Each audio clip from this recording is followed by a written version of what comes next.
Welcome to wishful ಅಡುಗೆ ಮನೆ. ನೋಡಿ, ಫ್ರೆಶ್ ಆಗಿರೋ ಒಂದು ಸಬ್ಬಕ್ಕಿ ಸೊಪ್ಪಿದೆ. ಈ ಸಬ್ಬಕ್ಕಿ ಸೊಪ್ಪನ್ನು ಬಳಸಿ ಒಂದು ಸೂಪರ್ ಆಗಿರೋ ರೆಸಿಪಿನ ಮಾಡ್ಬೋದು. ಬೆಳಗ್ಗೆ ತಿಂಡಿಗೆ ಬೇಕಾದ್ರೂ ಆಗ್ಬೋದು, ಸಂಜೆಗೆ ಬೇಕಾದ್ರೂ ಆಗುತ್ತೆ. ಯಾವ ಥರ ಮಾಡೋದು ಅಂತ ನೋಡೋಣ ಬನ್ನಿ. ನಾನು ಮೊದಲಿಗೆ ಸಬ್ಸಿಗೆ ಸೊಪ್ಪನ್ನ ಚೆನ್ನಾಗಿ ತೊಳೆದು ಸಣ್ಣದಾಗಿ ಕಟ್ ಮಾಡಿ ಎತ್ತಿಟ್ಕೊಳ್ತೀನಿ. ನೋಡಿ, ಮೊದಲಿಗೆ ಒಂದು ಸಣ್ಣ ಬೌಲ್ನ ತೊಗೊಂಡಿದ್ದೀನಿ. ಹಾಗೆಯೇ ಒಂದು ಬೌಲ್ ಆಗುವಷ್ಟು ರವೆನ ಹಾಕ್ಕೊಳ್ತಾ ಇದ್ದೀವಿ. ನಾವು ಉಪ್ಪಿಟ್ಟು ಯಾವ್ದು ಮಾಡ್ತೀವಲ್ಲ ಅದೇ ರವೆನ ನಾನಿಲ್ಲಿ ತೊಗೊಂಡಿದ್ದೀನಿ. ನೋಡಿ, ಆ ರವೆಗೆ ನೀರನ್ನು ಹಾಕಿ ಒಂದು 10 ನಿಮಿಷ ಇದನ್ನು ನೆನೆಯಕ್ಕೆ ಬಿಡೋಣ. ನೋಡಿ, ಇಷ್ಟು ನೀರನ್ನು ಹಾಕ್ಕೊಂಡಿದ್ದೀನಿ. ಇದನ್ನು 10 ನಿಮಿಷ ನೆಂದ ಮೇಲೆ ಬೇರೆ ಏನು ಮಾಡೋದು ಅಂತ ನೋಡೋಣ ಬನ್ನಿ. ನೋಡಿ, ರವೆ ನೆನೆಯೋಷ್ಟರೊಳಗೆ ಒಂದು ಚಟ್ನಿನ ರೆಡಿ ಮಾಡ್ಕೊಳ್ಳೋಣ. ನೋಡಿ, ಮೊದಲಿಗೆ ಒಂದು ಮಿಕ್ಸಿ ಜಾರ್ನ ತೊಗೊಂಡಿದ್ದೀನಿ. ಅದಕ್ಕೆ ಸ್ವಲ್ಪ ಕಡಲೆನ ಹಾಕ್ಕೊಳ್ತಾ ಇದ್ದೀನಿ, ಒಂದು ಸ್ವಲ್ಪ ಬೆಳ್ಳುಳ್ಳಿ, ಹಸಿ ತೆಂಗಿನಕಾಯಿ, ಹಾಗೆಯೇ ಇಲ್ಲಿ ಹಣ್ಣಾಗಿರೋ ಮೆಣಸಿನ್ಕಾಯಿನ ಹಾಕ್ಕೊಳ್ತಾ ಇದ್ದೀನಿ. ಸ್ವಲ್ಪ ಕೊತ್ತಂಬರಿ ಸೊಪ್ಪು, ರುಚಿಗೆ ತಕ್ಕಷ್ಟು ಉಪ್ಪನ್ನು ಹಾಕ್ಕೊಳ್ತಾ ಇದ್ದೀನಿ. ಹಾಗೆಯೇ ಸ್ವಲ್ಪ ನೀರನ್ನು ಹಾಕಿ ಸಣ್ಣದಾಗಿ ಗ್ರೈಂಡ್ ಮಾಡ್ಕೊಂಡು ಬರೋಣ. ನೋಡಿ, ರವೆ ನೆನೆಯೋಷ್ಟರೊಳಗೆ ಸೂಪರ್ ಆಗಿರೋ ಚಟ್ನಿ ಕೂಡ ರೆಡಿ ಇದೆ. ಬೆಳಗ್ಗೆ ಟಿಫನ್ ಬಾಕ್ಸಿಗೆ ಕೂಡ ಮಾಡೋದಾದರೆ ಪಟಾಪಟ್ ಅಂತ ಆಗೋಗುತ್ತೆ. ನೋಡಿ, ಇದನ್ನು ಪಕ್ಕಕ್ಕೆ ಇಡೋಣ. ನೆಕ್ಸ್ಟ್ ಇವಾಗ ರವೆ ಏನಾಗಿದೆ ನೋಡೋಣ ಬನ್ನಿ. ನೋಡಿ, ರವೆ ನೆಂದು ಇಷ್ಟು ಚೆನ್ನಾಗಿ ನೀರನ್ನು ಎಳ್ಕೊಂಡಿದೆ ಅಲ್ಲ, ಇವಾಗ ಇದನ್ನು ನಾವು ಮಿಕ್ಸಿ ಜಾರ್ ಒಳಗಡೆ ಹಾಕೋಣ. ಈ ಥರ ಹಾಕೋಬೇಕು. ಹಾಗೆಯೇ ಇದರೊಳಗಡೆ ಸೌತೆಕಾಯಿ ತುರಿದಿಟ್ಕೊಂಡಿದ್ದೀವಲ್ಲ ಅದನ್ನು ಕೂಡ ಹಾಕೋಣ. ಸೌತೆಕಾಯಿ ಕಟ್ ಮಾಡಿ ಕೂಡ ಹಾಕೋಬೋದು. ಹಾಗೆಯೇ ಒಂದು 3 ಸ್ಪೂನ್ ಆಗುವಷ್ಟು ಅಕ್ಕಿ ಹಿಟ್ಟನ್ನು ಕೂಡ ಸೇರಿಸ್ಕೊಳ್ತಾ ಇದ್ದೀನಿ. ಸ್ವಲ್ಪ ರುಚಿಗೆ ತಕ್ಕಷ್ಟು ಉಪ್ಪು, ಸ್ವಲ್ಪ ನೀರನ್ನು ಹಾಕಿ ಸಣ್ಣದಾಗಿ ನಾವು ಇದನ್ನು ರುಬ್ಕೊಂಬರೋಣ. ನೋಡಿ, ಇಷ್ಟು ಸಣ್ಣಗೆ ನಾವು ಇದನ್ನು ರುಬ್ಕೊಂಬರ್ಬೇಕು. ನೋಡ್ತಾ ಇದ್ದೀರಲ್ಲ, ಇದನ್ನೊಂದು ಪಾತ್ರೆಗೆ ಸೇರಿಸ್ಕೊಳ್ಳೋಣ. ನೋಡಿ, ಒಂದು ಪಾತ್ರೆ ತಗೊಂಡು ಅದರೊಳಗಡೆ ಹಾಕ್ಕೊಳ್ತಾ ಇದ್ದೀನಿ. ನೋಡ್ತಾ ಇದ್ದೀರಲ್ಲ, ಈ ಬ್ಯಾಟರ್ ಎಷ್ಟು ಚೆನ್ನಾಗಿದೆ ಅಂತೇಳಿ. ಈ ಥರ ಸಣ್ಣದಾಗಿ ನಾವು ರುಬ್ಕೊಂಬರ್ಬೇಕು. ನೋಡಿ, ಇವಾಗೇನೆ ಇದಕ್ಕೆ ಸಣ್ಣದಾಗಿ ಕಟ್ ಮಾಡಿರೋ ಈರುಳ್ಳಿನ ಸೇರಿಸ್ಕೊಳ್ತಾ ಇದ್ದೀನಿ.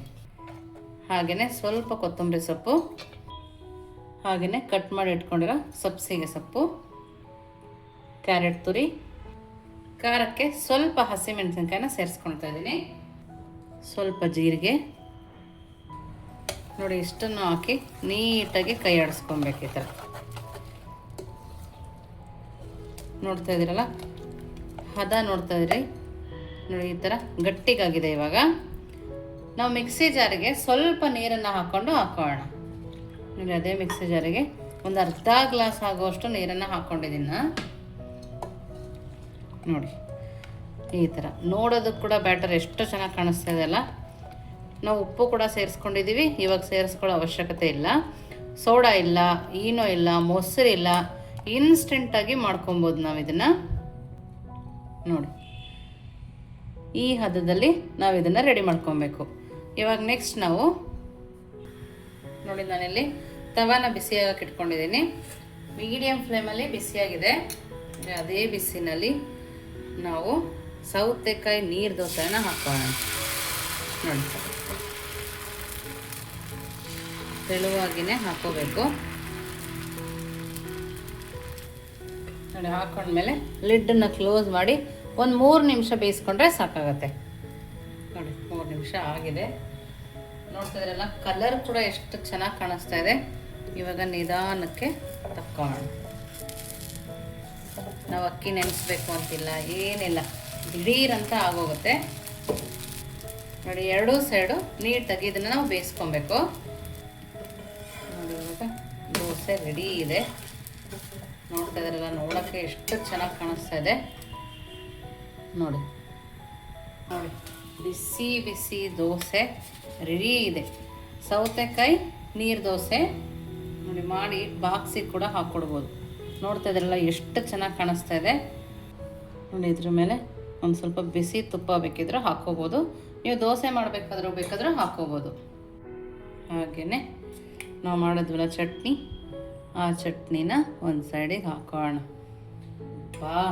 ನೋಡೋಕ್ಕೆ ಎಷ್ಟು ಚೆನ್ನಾಗಿ ಕಾಣಿಸ್ತಾ ಇದೆ ಅಲ್ಲ. ತುಂಬ ಅಂದರೆ ತುಂಬಾ ಚೆನ್ನಾಗಿರುತ್ತೆ. ಹಲ್ಲಿಲ್ಲ ಅಂದರೂ ಕೂಡ ಆರಾಮಾಗಿ ತಿನ್ಕೊಬೋದು, ಅಷ್ಟು ಸಾಫ್ಟ್ ಇದೆ.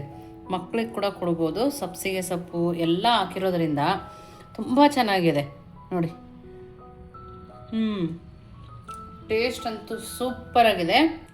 ಯಾವಾಗಲಾದರೂ ಖಂಡಿತವಾಗೂ ನೀವು ಒಂದ್ಸರಿ ಮಾಡಬೇಕು, ಅಷ್ಟು ಚೆನ್ನಾಗಿದೆ. ಚಟ್ನಿ ಜೊತೆಗೂ ಸೂಪರಾಗಿದೆ, ಹಾಗೆ ಕೂಡ ತುಪ್ಪದ ಜೊತೆ ತಿನ್ಕೊಬೋದು, ಅಷ್ಟು ಚೆನ್ನಾಗಿದೆ.